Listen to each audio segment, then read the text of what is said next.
আনুমানিক 500 বছর পুরনো শিব মন্দিরের খোঁজ মিলল বিহারের পাটনায়। স্থানীয়দের মতে দীর্ঘদিন ধরে এই প্রাচীন শিব মন্দিরটি আবর্জনা স্তূপে ঢাকা ছিল, তাই এত বছর খুব একটা কেউ লক্ষ্য করেনি ব্যাপারটা।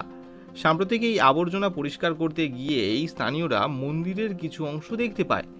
এরপর দ্রুত ব্যাপারটা আশপাশের এলাকায় ছড়িয়ে পড়ে।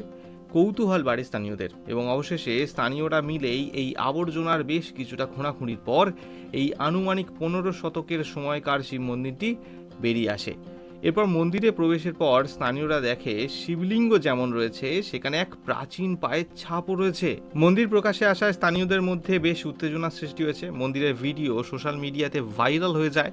এমনকি এটাও শোনা যাচ্ছে স্থানীয়রা মন্দিরে পূজাও শুরু করে দিয়েছে।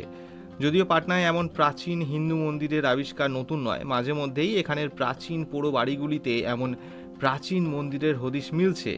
কিন্তু এই প্রথম সম্পূর্ণ অক্ষত অবস্থায় একটি হিন্দু মন্দিরের খোঁজ মিলল পাটনায়। আর সবচেয়ে বেশি দেখার বিষয়, এই মন্দিরে ওই প্রাচীন পায়ের ছাপ।